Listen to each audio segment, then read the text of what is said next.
Hey there, listeners. Welcome to Shit That Goes Under Our Heads, the podcast where we normalize conversations around mental health. That's right. I'm Dirty Skittles, and alongside my amazing co-host, Rex, we are here to share stories and tips from our incredible guests. Each episode, we deep dive into struggles and triumphs of mental health, offering practical advice and heartfelt support. Because no one should feel alone in their journey. Join us as we break the stigma and build a community of understanding and compassion. Tune in and let's start talking about the shit that goes on in our heads.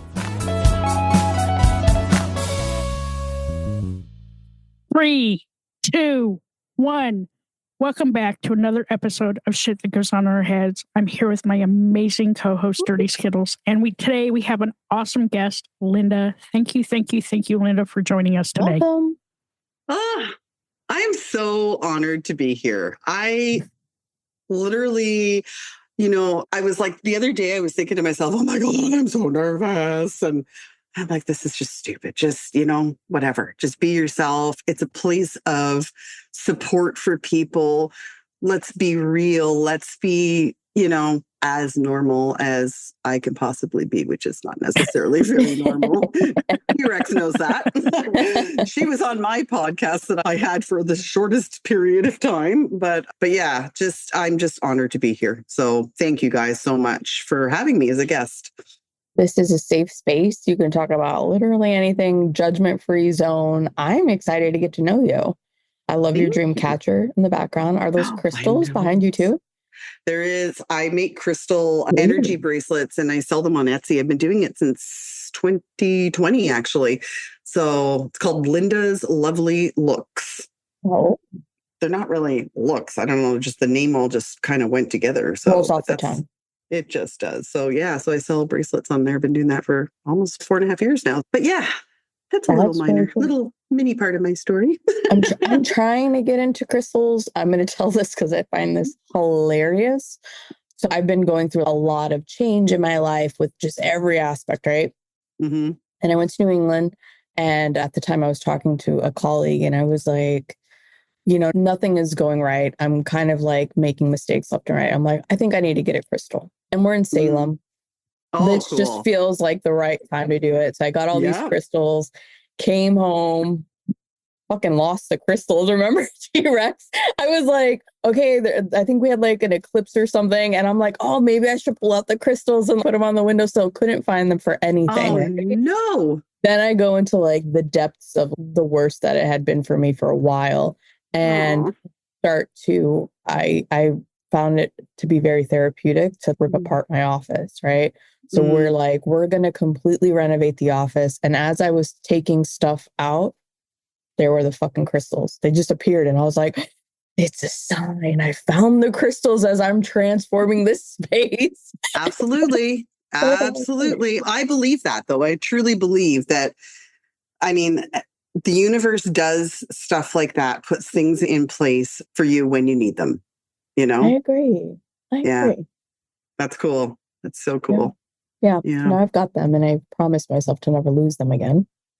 Are they in your window now? No, because I don't have a windowsill. Remember, we're down to the studs. We're rebuilding as we speak, like putting in insulation and drywall and blah, blah, blah, blah, blah. The whole thing.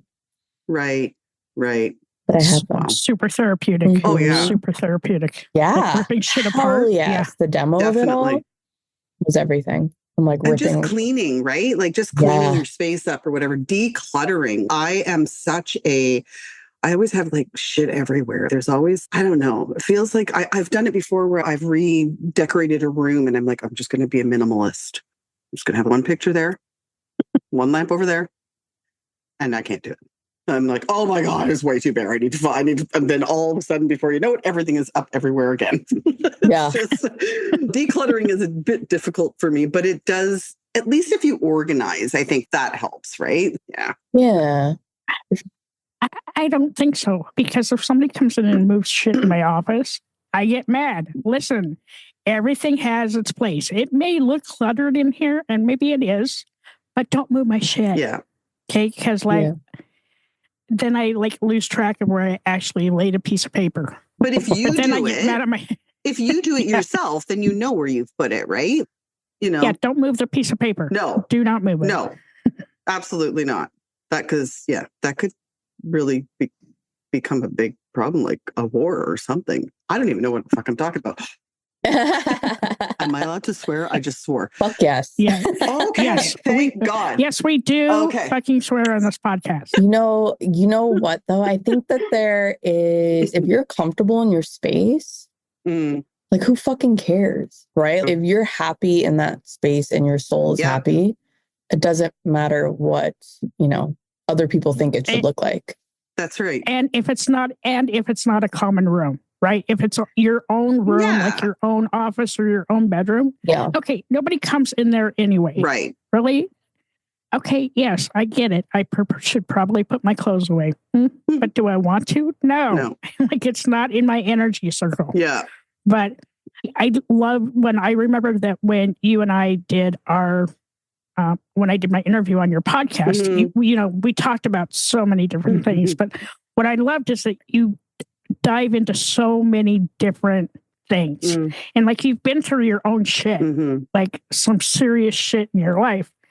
But you always find ways to show your heart through everything you do. And that's the one thing that I really took away from that. And we became lifelong friends after that. I mean, I think that the crazy part of it is that sometimes when we talk or whatever, and it'll be a video chat and we're just like so stupid and like the things that come out of our mouths or whatever. But it's truly one of the most incredible friendships that I've formed. I'm just so blessed that you came into my life because I know that you're real. I know that you're love. You know what I mean? And you know that of me too. You know that I love you and that I am there for you as your friend for life, for sure. Just, crazy. And that's really why I wanted to have you on our podcast, just because you've gone through so much in your life. And every time I see you, you're smiling. And even through all the hard, really stuff, you remind us that like, even when we're going through really shitty shit, we can still smile, right? And we can still be kind. Yes. Yeah. Does that want me to start sharing my I was going to say, for people like me who don't know your story, what are you comfortable sharing? I am literally an open book. I hate false pretenses. I hate pretending to be something I'm not. What you see is what you get. So is it perfect? No. Will it ever be perfect? No. But I do the best I can.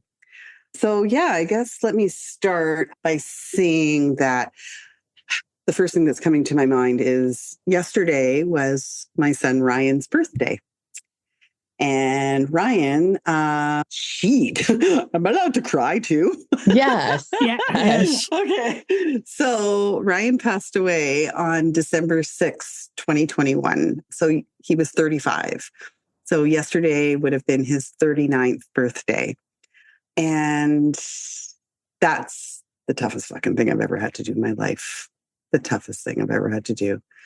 Losing my baby. He passed away from severe alcoholic cirrhosis of the liver. And I think that's something that is super important to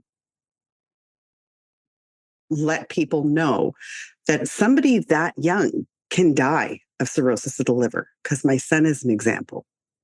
It wasn't fake, He's struggled for years and years with anxiety and depression and agoraphobia.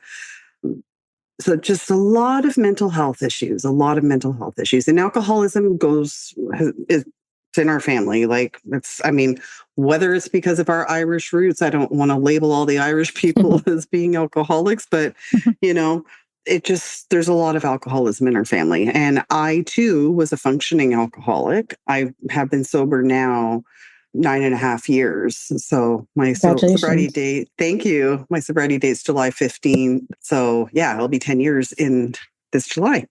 But losing Rye was just crazy. The last time I had seen him was Father's Day of 2021. And it was, of course, during COVID times and what have you. And he was estranged from his daughter. So he has a 14-year-old daughter, but he was estranged from her because of his alcoholism, basically. And then I have another son who has his family, who had just had a baby in March of 2020. So we've got these three different families, all with different views of the whole COVID thing and masking and vaccinations and what have you. So as a result, I kind of had to like do 2-week intervals between sort of seeing everybody so that that my husband and I kept everybody safe. And Ryan, unfortunately, was always on the bottom end of all of that because I had to put my grandchildren first. So we saw him for Father's Day. And when he showed up, his eyes were neon yellow. Oh.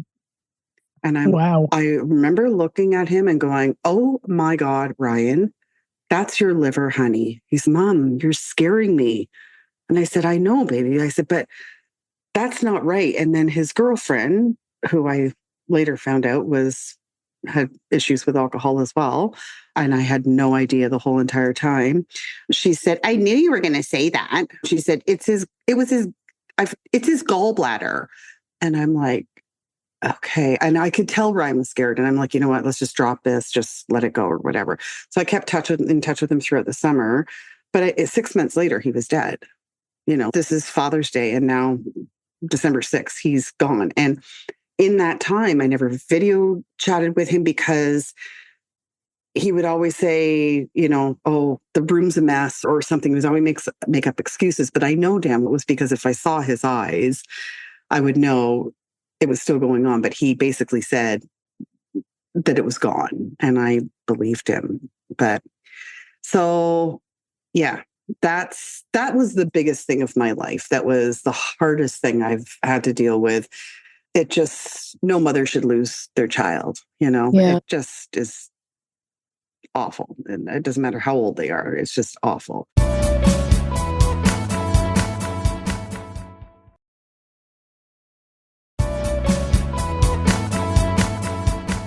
But I'll go back a little bit. When I was a kid, I don't remember an awful lot of my childhood because I lived in a home that there was a ton of partying that went on. And there were things that I was uncomfortable about when I was a kid. There's memories that are foggy, but maybe something happened sexually. I don't know. I remember hiding in my closet a lot as a little girl.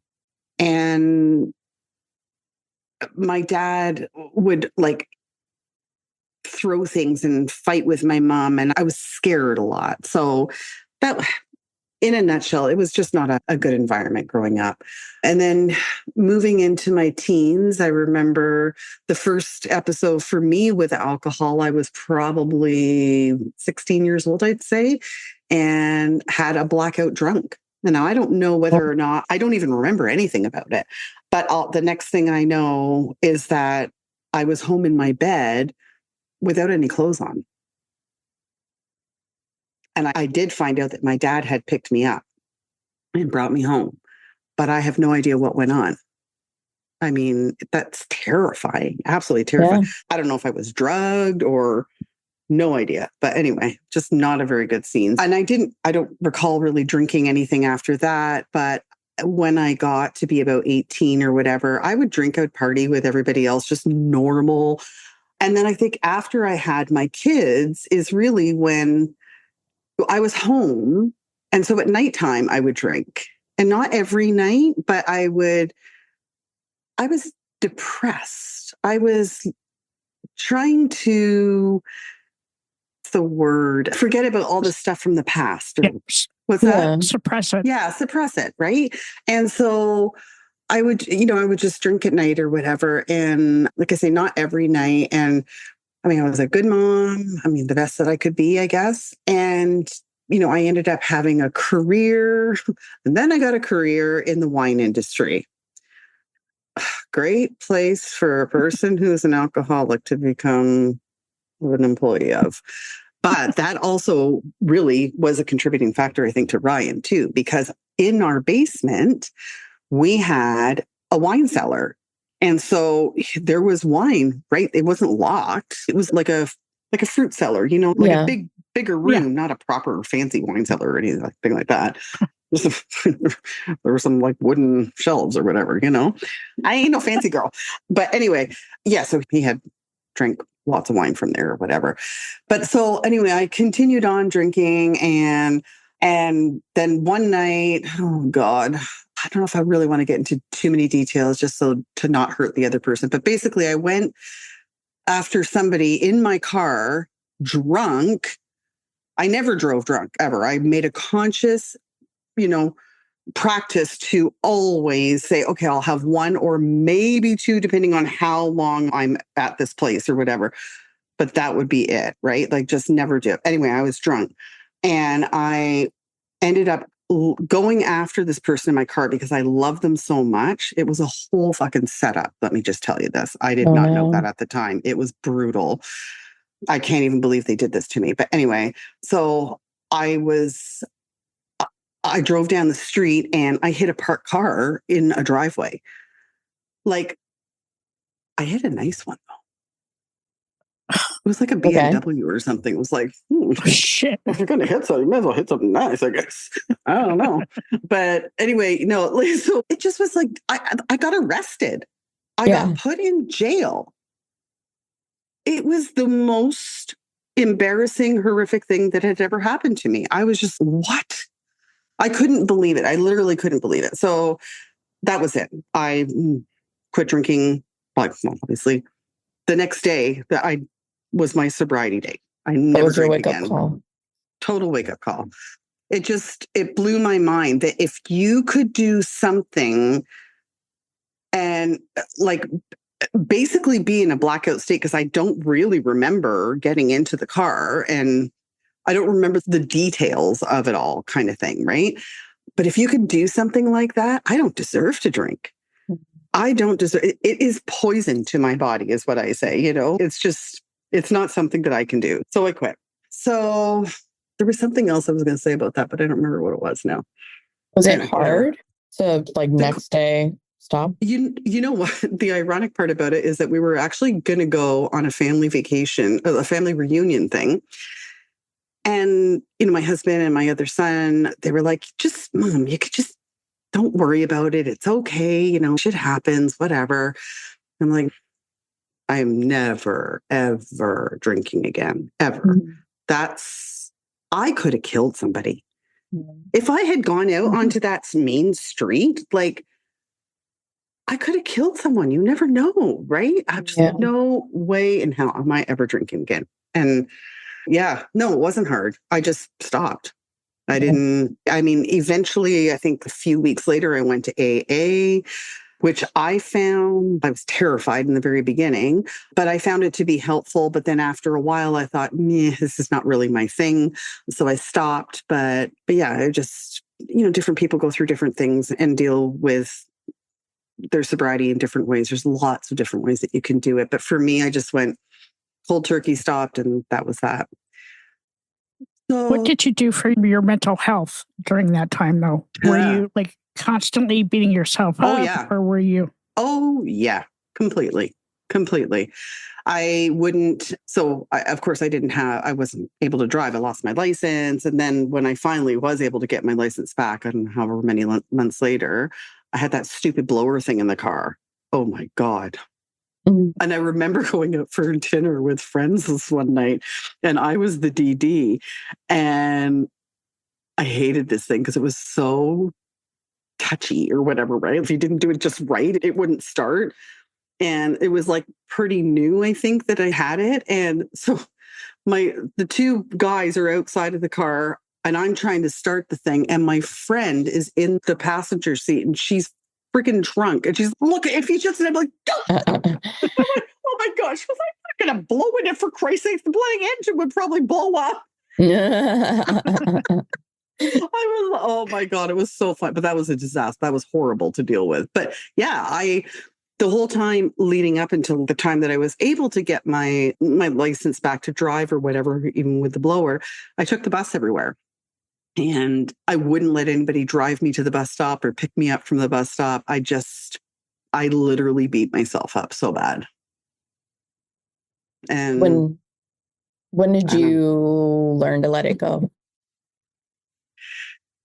I don't know. I think I don't know that I ever did, really.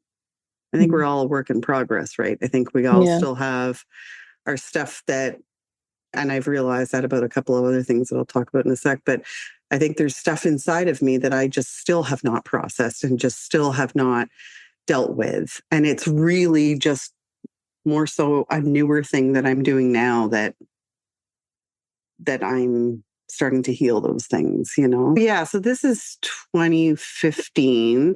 And I guess we just kind of coasted along doing whatever for the next few years. And then 2018 was, I ended up finding, I had a pain in the female region. And every time I went to go pee, it hurt like crazy. And so this went on for, I don't even remember, like May or something like that of 2018, all the way through to the fall. And then finally I ended up going to see a specialist. And they said, okay, we're going to have to do surgery because they had tried some other methods or whatever, but we're going to have to do surgery. And after the surgery, they said, okay, we've sent the stuff in for a biopsy. And I went back. So when I actually had the surgery, it was like a couple of days before Christmas. I went back a couple of weeks later. They had lost my biopsy. Oh my God. Yeah. What the fuck? I know. So then I had to make another appointment and had to wait another 2 weeks. So now it's the end of January. And I go in and they tell me I have vulvar cancer. And I'm like, okay. And so now they've scheduled me to have all the lymph nodes removed on either side of the groin. So that was actually kind of a funny thing because then I had drain balls hanging off my stomach, which was dream balls? Drain. Like balls. Drain. Yeah, I was like, balls. What is a dream ball? I was like, no, let's talk about that. They were not. It was not a dream ball. Okay. These Holy drain shit. balls hanging down, and oh my good God, what a freaking thing. So there was that. And so then I ended up having to have 33 rounds of radiation, no chemo. So that was 2018 or 2019, I should say at this point now. And just, I had to leave my job. I was a sales manager at the Ashley Home Store near me. And there's just no way I could do it. I just drained, like literally drained from like no energy or whatever. And so at that time is when I started picking up crystals and I started like finding out about the energy of crystals. I actually ended up, so then Ryan passed actually then in December 6, 2021, and I became a crystal healing practitioner. And I took a course from 2 different schools. And then I ended up becoming a Reiki master.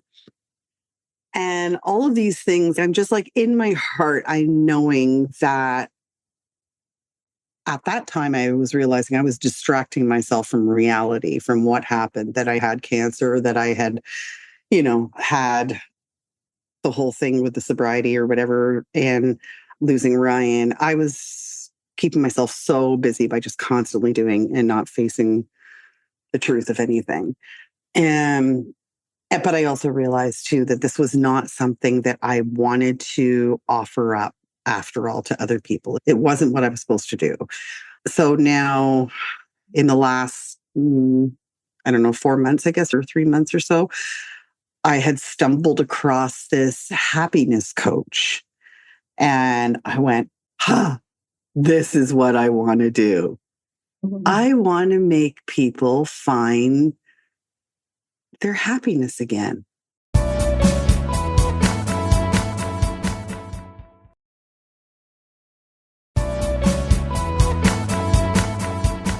if I could go through all these shitty times, and people have been through worse shitty times than I have, but these were some pretty shitty times. And if I could come out of it and do my best to find happiness somehow, some way, then I can help other people too. And so literally today, I just opened my website called Inner Glow Rising. And it's for anybody who's been through shitty times in their lives, like that are struggling and just like I had a lady yesterday message me saying, I'm lonely. I have no more friends. I have no family. And I'm just dealing with loneliness and isolation. There's so many people out there that are like this. There's so many people out there that have struggles, are going through struggles, who have lost a child, who have lost a spouse, who've gotten divorced, who are going through cancer, whatever the circumstances might be. Life is hard. I mean, I'm not a therapist, but I'm a human being with a heart that just wants to help other people know that they're loved. And if we come together as a community and support one another, we can help each other heal. We can help each other find our inner glow again, right? So yeah, that's me in a nutshell. Man, that is, first of all, I didn't know happiness coach was a thing. I know. It is. That I'm like, I have a certificate if you want. Look it. Hang on. She got her certificate. I have my certificate.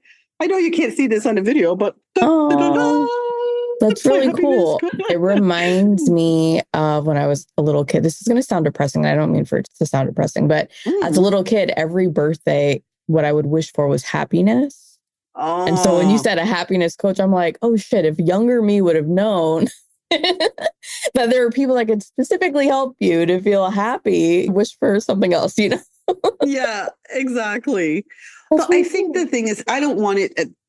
That's the one thing is that I think I've realized is that I am not doing this from a coaching perspective. I mean, that's not my thing. I feel that's too, I don't know, teacher-like, and I wasn't very good in school. So I don't want to be a teacher.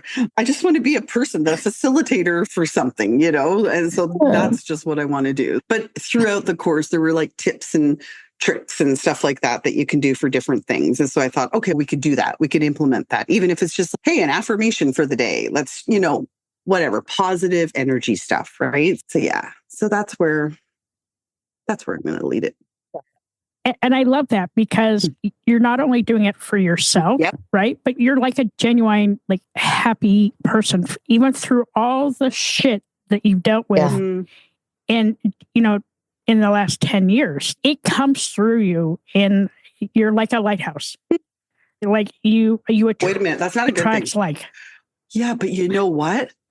If I'm the lighthouse, I could be like a beacon warning people to stay away from the shore. I don't want to do that. I lighthouse. I interpreted it as, oh, that's the light I needed. Like I'm attracted to the light. Maybe I'm right. Yeah. Like a moth. Yeah. Like a little light outside. Exactly. I'll be a lamppost. There it is. At night. You're tall enough to be one. If I'm not really I would just tall. I'm tall compared to you, though. Yep. She's a little angel, is what I call her. It's true. A yard light. Oh, God.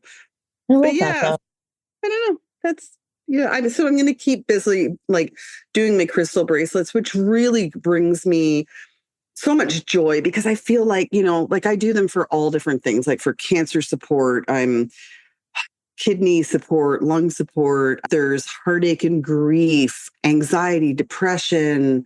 I have seasonal depression one with the sunstone one. I have, of course, sobriety and addiction support. There's so many. There's just so many that I have on there. And when I see the comments that people say, it just makes my heart feel so good to know that it's helped somebody, right? Like I just had this lady, she bought cancer support bracelets. She's a cancer patient. And so she bought them for all of her family and friends so that they're all united and they're all wearing a cancer support bracelet in to support her. And I thought, wow, what a nice idea, So it's that just, it makes me feel good, makes my heart feel good, and it's making somebody else feel good. So it's a double win. And that's exactly what this Inner Glow Rising is about too. It's this double win of just, we all win. We all find this glow again, I'm so excited about it. I'm just so excited.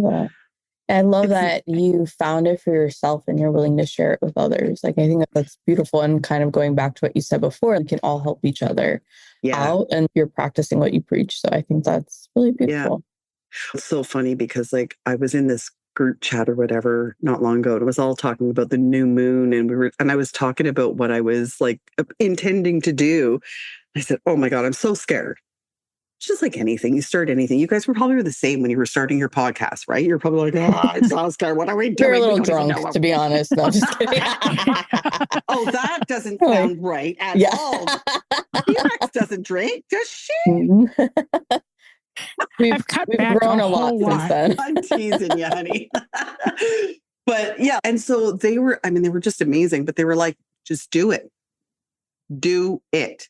Stop waiting for it to be perfect. Stop waiting for it to be whatever. Just be genuine and just do it. And my podcast was like that. That's when I was in sales my entire life. I was just a real person in that. And so I'm just like, you're right. I'm just going to do it.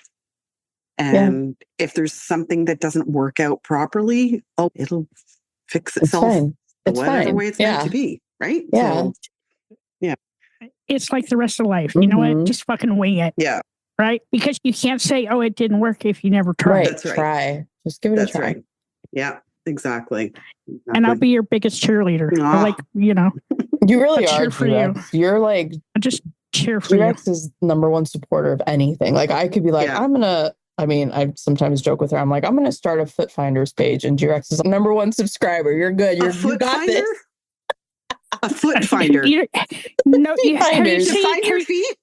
No, have you heard of for other people to find your feet? What? No, I don't understand. Oh my God! Have you heard of what is it for fans?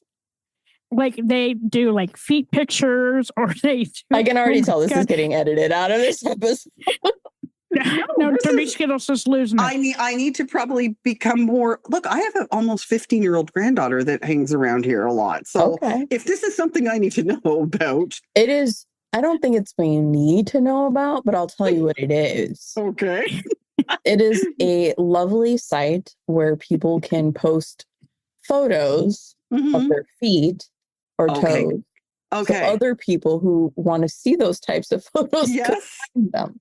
And you want to post your toe? I don't, but I do joke with G-Rex as that's my backup plan if the just do it things that I'm doing don't work. You're going to post pictures of feet. Yeah. Shit. And I'll join you. And if my Inner Glow Rising doesn't work, I'm getting a pedicure and I'm going to post pictures. Exactly. Right. Perfect. And people pay to see these pictures. They do. Frig. It is a job. What the heck? Oh my God. I need to look into this. Oh my God. Humor. I could just, my granddaughter's going to be like, oh no. Oh, I can't wait. You're going to be like, have you ever heard of Feet Finder? I swear she's going to know. And she's going to be like, she's going to be dying. Yeah. Last time she's going to take she'll take your computer away and your phone. Exactly. She will. Yeah. Okay. I have my favorite questions to ask you. Yeah. Okay. If you can go back in time to a younger version of yourself and give that younger version some advice, what would you tell yourself and how old are you? You go back. You know what? I would go back to little, beautiful, smiling little Lynda with her curly hair at 5 years old, I would say, and say, you are strong and you are loved. And yeah, just so that she knew that. Next question. What would you say the hardest lesson you've had to learn so far in life is? Geez, that's a tough question. You can't help You can't make somebody do what they don't want to do.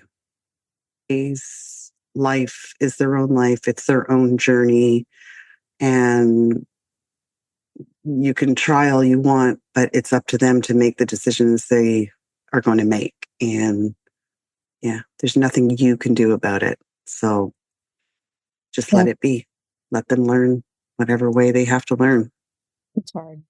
It's very hard, but very hard. Yeah.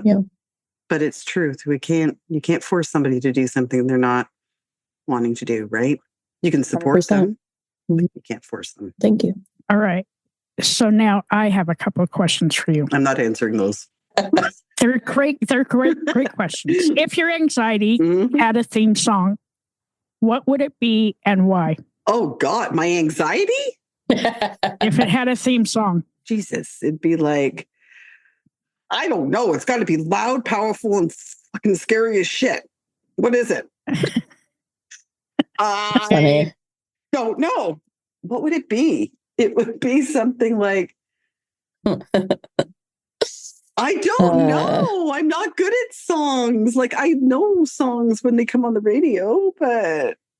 Who is your favorite artist? Somebody you like listen to when you're like in an anxious state? The Bee Gees.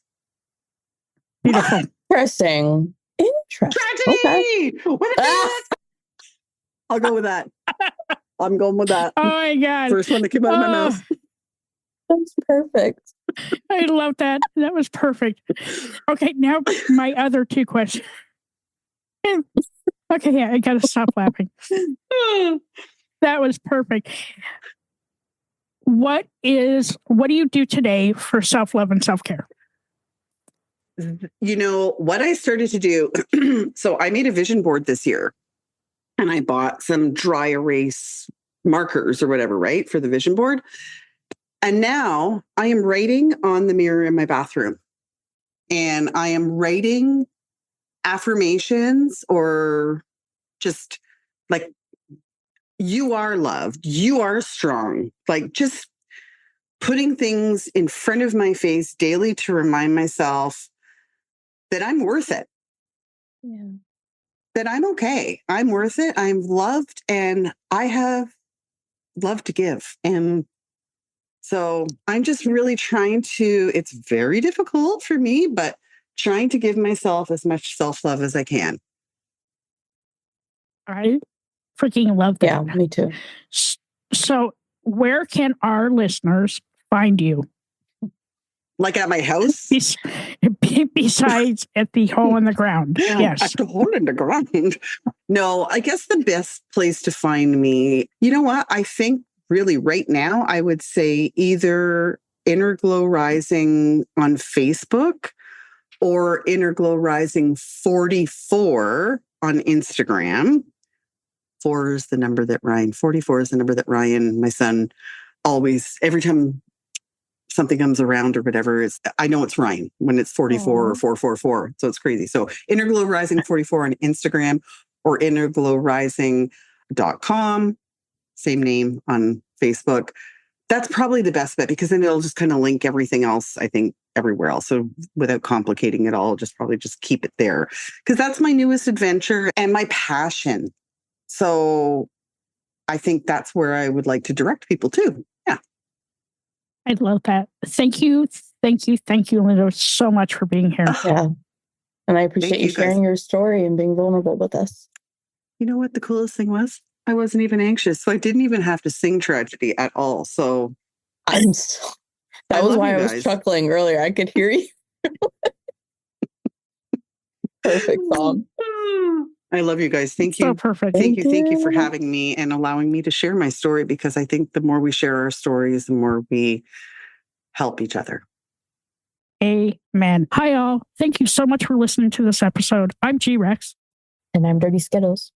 Don't forget to subscribe, rate, and review this podcast. We'd love to listen to your feedback. We can't do this without you guys. It's okay to be not okay. Just make sure you're talking to someone.